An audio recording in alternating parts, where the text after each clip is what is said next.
Mesdames et messieurs, bonsoir. Exceptionnellement ce soir, avant les titres, voici les déclarations du maître de la Nation.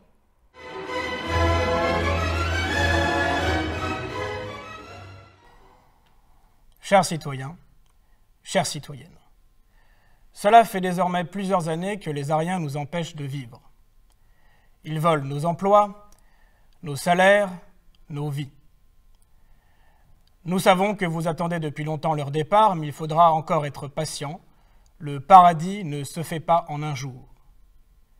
Après de longs débats avec le gouvernement, nous avons dû prendre des mesures strictes.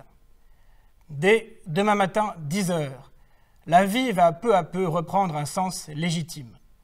Toutes les personnes non citoyennes, entre autres ariennes, ne pourront plus librement circuler.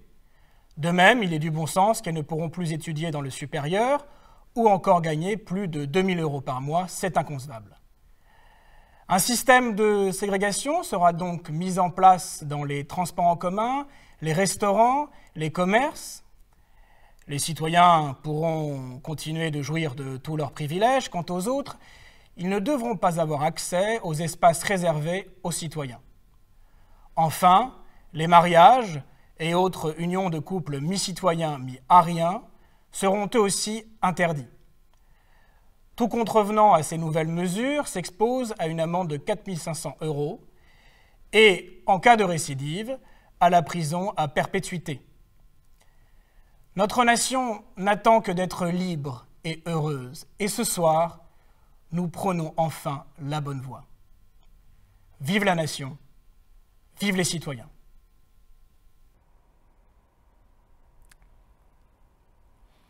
Et vous venez d'entendre les déclarations du maître de la Nation. Nous vous rappelons les principales informations à retenir de cette intervention.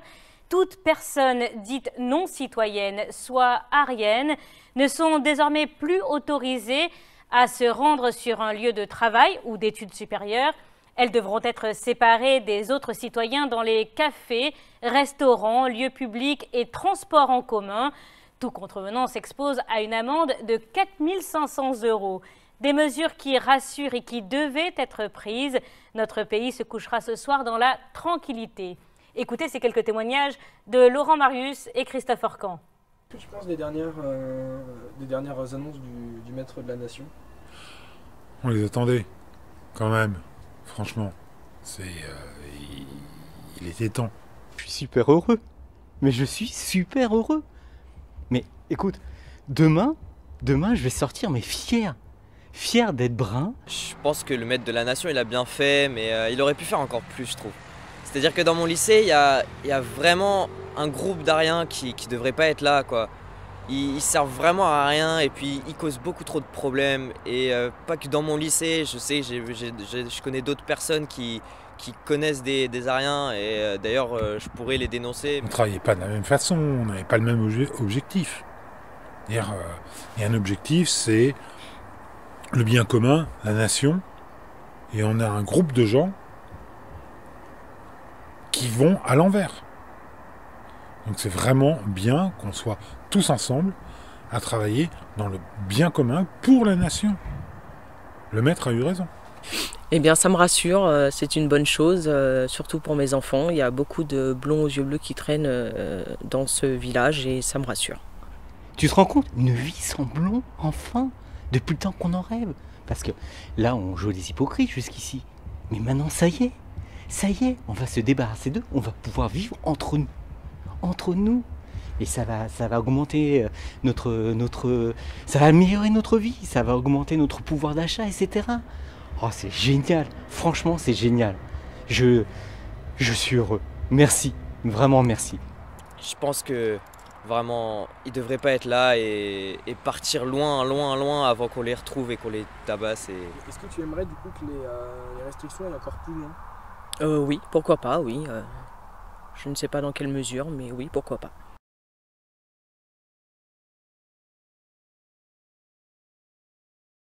Mesdames, Messieurs, bonsoir et bienvenue pour La Belle Vie Citoyenne, votre magazine citoyen qui vous accompagne jusqu'à 20 h. Nous vous retrouvons ce soir pour une édition spéciale consacré aux 10 ans de la mise en place de notre régime. Ces 10 ans qui ont vu naître, premièrement, la crainte, l'angoisse parfois, suivi du soulagement et enfin, aujourd'hui, le bonheur. Nous vous proposons ce soir un reportage spécial retraçant 10 ans d'images à la recherche de nos libertés. De la ségrégation aux raflariennes, un reportage signé Jean-François Riglet et Louis-Gina Perrin. 1er décembre 2020.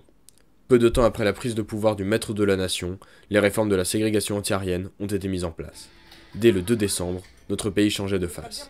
Les commerces ont dû réétiqueter la marchandise et séparer les articles citoyens des articles ariens. L'objectif était que les deux ne se mélangent pas. Cela était valable pour les caisses des magasins, les restaurants, les bars, mais aussi les transports en commun et tous les autres lieux publics.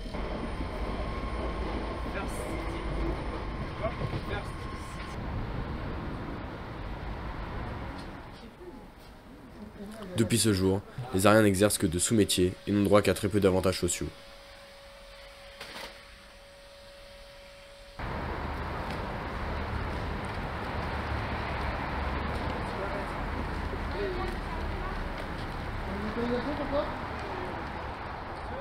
Un très grand nombre d'arrestations sont effectuées sur le territoire par la nouvelle unité des forces de police, les brigadiers, souvent de loyaux jeunes hommes défendant la nation. Non, ça va pas être possible. Pas valable. Allez, suivez-nous. Les interpellations sont parfois musclées.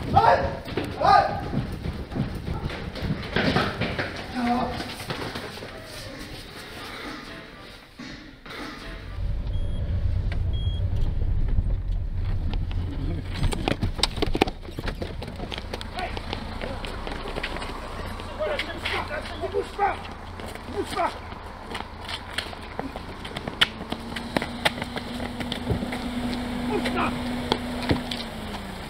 23 janvier 2024, jour du grand basculement. La peine de mort est rétablie pour les personnes ariennes et être arien devient désormais un crime.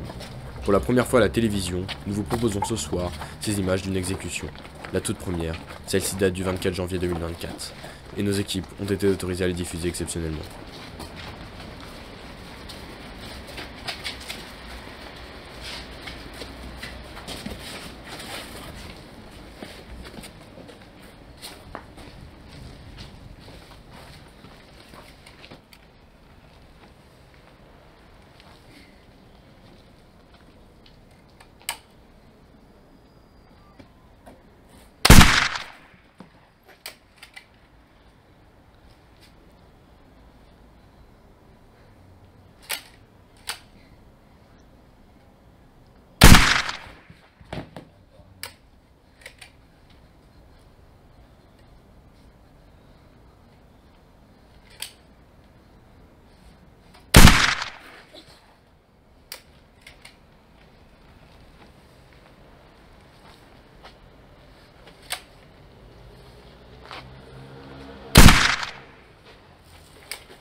Laissez-moi! Laissez-moi!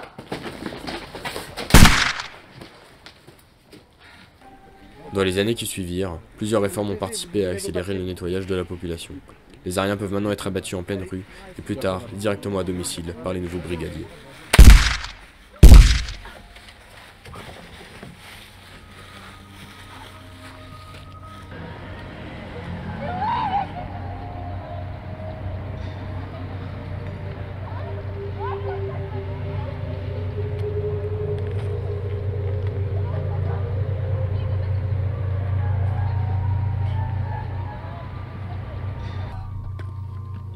Se mets ici.